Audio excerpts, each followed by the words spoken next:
संभागवार बड़ी खबरों का सिलसिला। और सबसे पहले बात भरतपुर संभाग की, जहां पर बड़ी खबर बता रहे हैं हमारे सहयोगी अश्विनी यादव। गुर्जर आंदोलनकारी पीलूपुरा में एक बार फिर पटरियों पर जम गए हैं। आज दोपहर बाद हुई बैठक के बाद आंदोलनकारियों ने पीलूपुरा में पटरियों पर कब्जा किया और फिश प्लेट को उखाड़ दिया। इस बार फिर आंदोलन के लिए छोकर को ही चुना गया है। काफ़ी संख्या में रात्रि में भी लोग मौजूद हैं और पटरी पर कर्नल बैंसला के पुत्र विजय बैंसला बैठे हैं। कर्नल बैंसला भी बैठक के दौरान मौजूद थे, लेकिन बाद में आराम करने चले गए और अपनी तबीयत नासाज बताई। सरकार के साथ गुर्जर प्रतिनिधियों की हुई बैठक में बनी सहमति के बाद कर्नल बैंसला की ओर से उन्हें एक अलग गुट बताया गया और उनके पुत्र विजय बैंसला ने साफ तौर पर कह दिया कि उनकी सहमति में हमारी सहमति नहीं है। सरकार के साथ हुई वार्ता में 14 बिंदुओं पर बातचीत की गई थी और सहमति बनी थी, जिसमें गुर्जर समाज को कई सारी चीज़ें देने की बात हुई थी। लेकिन विजय बैंसला ने कहा था कि ये उन्हें फिर से एक कच्चा चिट्ठा दिया जा रहा है जिस पर वो विश्वास नहीं करते हैं। इस बात को लेकर पहले से ही किया गया आह्वान जारी रहा और आज 1 नवंबर को पीलूपुरा के शहीद स्मारक पर गुर्जर समाज की पंचायत जुटी, जिसमें खुद कर्नल किरोड़ी सिंह बैंसला भी पहुंचे और मंत्री अशोक चांदना से फ़ोन पर बात की। दोबारा अशोक चांदना ने फ़ोन कर बताया तो कर्नल बैंसला ने उन्हें मौके पर ही आने के लिए कहा। अशोक चांदना ने 3 घंटे का वक्त मांगा, लेकिन इस बीच गुर्जर आंदोलनकारी ट्रैक पर आ गए। पूरी तरह से दिल्ली मुंबई रेल ट्रैक गुर्जर आंदोलनकारियों के कब्जे में है। परिवहन की सारी सुविधाएं इस इलाके से रोक दी गई हैं। रोडवेज और निजी बसें भी रोक दी गई हैं। देर शाम मंत्री अशोक चांदना हिंडौन पहुंचे। कर्नल किरोड़ी सिंह बैंसला से मिलने की बात की तो बैंसला की तबीयत नासाज बताई गई।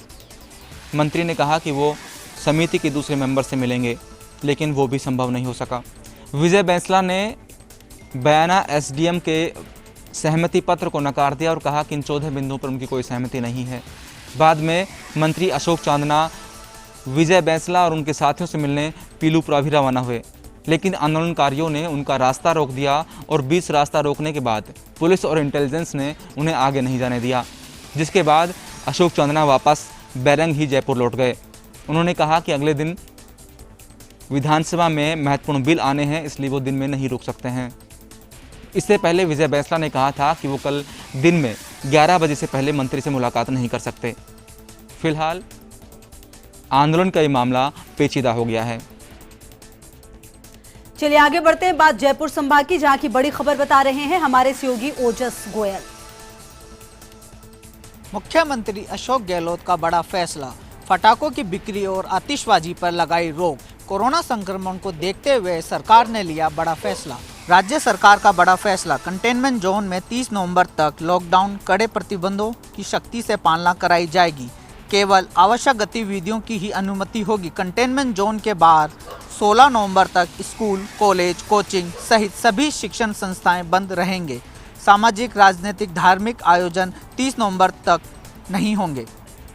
राज्य सरकार ने कोरोना संक्रमण को देखते हुए जारी किए आदेश। और चलिए एक बार फिर जयपुर संभाग का रुख करते हैं। संभाग की एक और बड़ी खबर बता रहे हैं हमारे सहयोगी भारत दीक्षित।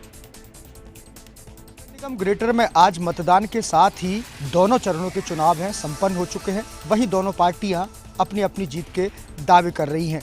तो वहीं भाजपा ने आज अपने पार्षदों की बाड़ेबंदी भी की। नगर निगम ग्रेटर के चुनाव आज शांतिपूर्वक संपन्न हुए। दोनों ही पार्टियां अपनी अपनी जीत को लेकर अलग अलग दावे करती आई। वहीं भाजपा ने हेरिटेज नगर निगम को लेकर अपने पार्षदों की बाड़ेबंदी शुरू कर दी।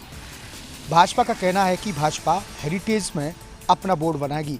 तो वहीं कांग्रेस के मंत्री प्रताप सिंह खाचरियावास का कहना है कि हेरिटेज नगर निगम के 100 वार्डों में से कांग्रेस 70 वार्डों में जीतकर अपना बोर्ड बनाएगी। आज ग्रेटर नगर निगम के चुनाव भी संपन्न हुए। तो वहीं 3 नवंबर को दोनों ही ग्रेटर और हेरिटेज निगम के परिणाम भी जारी होंगे।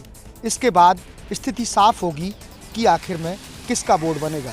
हेरिटेज नगर निगम के वार्ड पार्षदों की बाड़ेबंदी के साथ भाजपा ने अपना पहला दांव चल दिया, लेकिन 3 नवंबर का दिन ही बताएगा कि आखिर में किसके पार्षद ज़्यादा जीतेंगे और कौन सी पार्टी का बोर्ड बनेगा।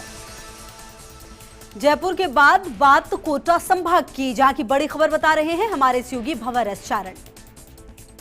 नगर निगम चुनावों के दूसरे चरण में आज कोटा दक्षिण नगर निगम के लिए मतदान संपन्न हुआ। यहां कुल मिलाकर के 3,76,313 मतदाताओं के लिए 623 मतदान केंद्रों का गठन किया गया था, जिनमें से कुल मिलाकर के 2,50,005 मतदाताओं ने अपने मताधिकार का प्रयोग किया। इस तरह से उत्तर निगम को पीछे छोड़ते हुए दक्षिण निगम में मतदान का आंकड़ा 66.43% रहा।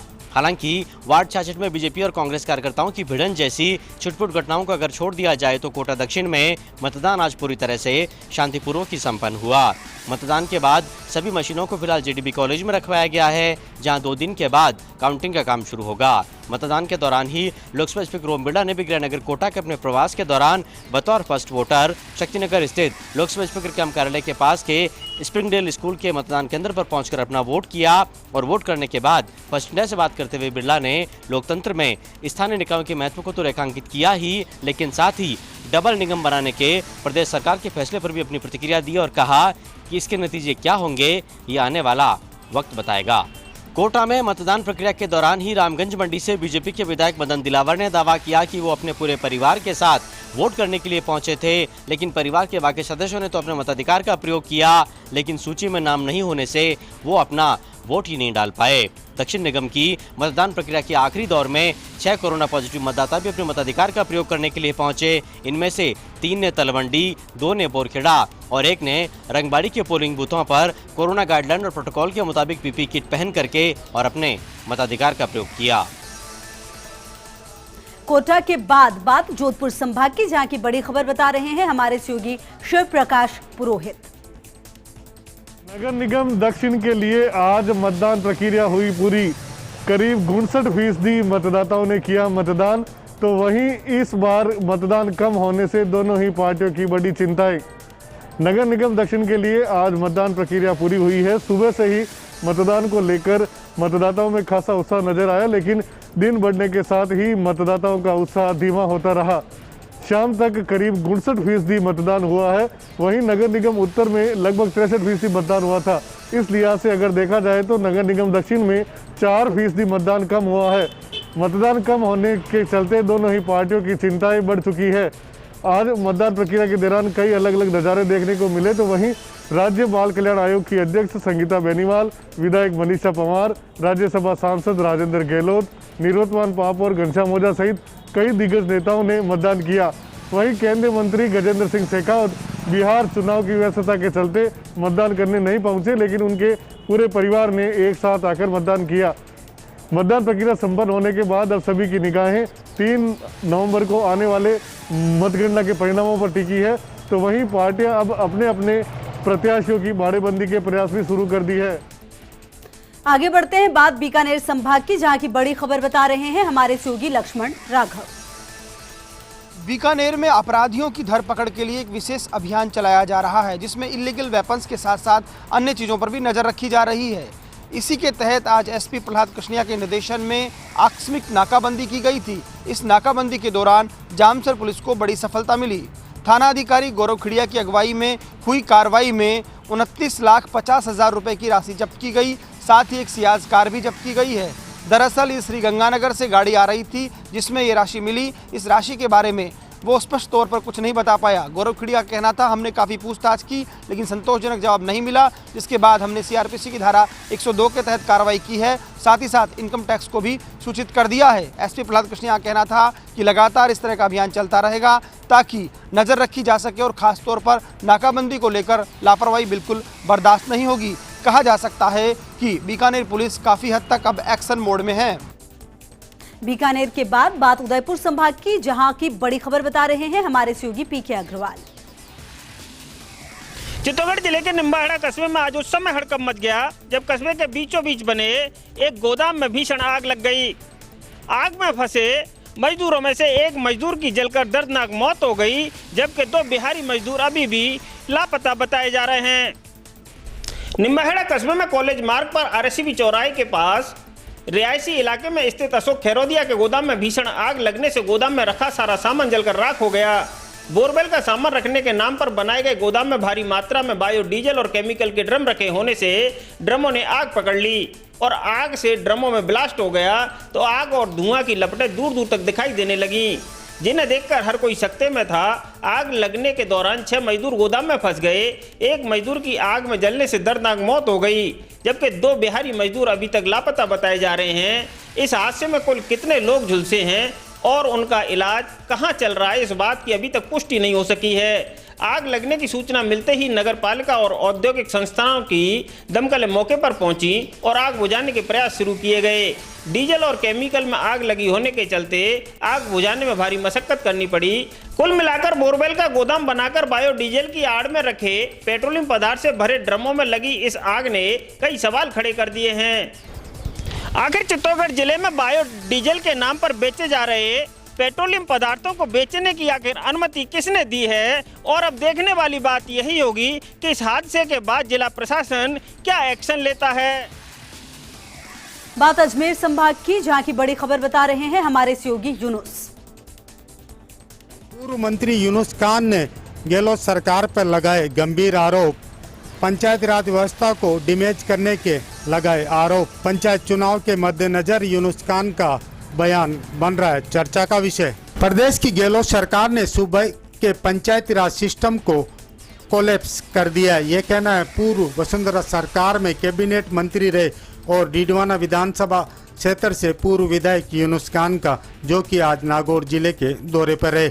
उन्होंने निमोद मोलासर डीडवाना में होने वाले पंचायत राज के जिला परिषद सदस्य, पंचायत समिति सदस्यों के चुनाव के बारे में संभावित उम्मीदवारों से मुलाकात की और फीडबैक लिया। इस दौरान कुचामन सिटी के मेगा हाईवे पर आयोजित कार्यक्रम में उन्होंने भाग लिया। कार्यक्रम में डीडवाना मोलासर के कई सरपंच और जिला परिषद सदस्यों से भी खान ने मुलाकात की। मीडिया से रूबरू होते पूर्व मंत्री यूनुस खान का कहना है कि वर्तमान सरकार पूर्व भाजपा शासित वसुंधरा राज्य सरकार के मुकाबले में एक दिन भी गुड गवर्नेंस नहीं दे पाई। उन्होंने कहा कि सरकार ने परिश्रमण में देरी की, इसका खामियाजा जनता भुगत रही है और जनता को 2 चुनाव का आर्थिक भार भी उठाना पड़ रहा है। सरकार के 2 साल के कार्यकाल में एक दिन भी अच्छा शासन नहीं दे पाई। कानून व्यवस्था पर भी यूनुस खान ने सरकार को जमकर आड़े हाथों लिया। वहीं वित्तीय संकट पर भी यूनुस खान ने सरकार की खिंचाई की। वहीं डीडवाना विधानसभा क्षेत्र में विधायक के पास जो जनता आ रही है, पिछले 2 सालों में डीडवाना विधानसभा क्षेत्र में बिजली, पानी, सड़क की नई कोई स्वीकृति जारी नहीं हुई है, जिससे जनता परेशान है। विकास के नाम पर कोई कार्य ऐसा भी नहीं गिना जा सकता है। एक और सरकार के दावे, दूसरी ओर मंत्री के आरोप। दावे और आरोप के बीच कितनी है सच्चाई, यह तो आने वाला वक्त ही बताएगा। तो चलिए, संभागवार सभी खबरों से रूबरू कराने के लिए आप सभी का बहुत बहुत शुक्रिया। और इसी के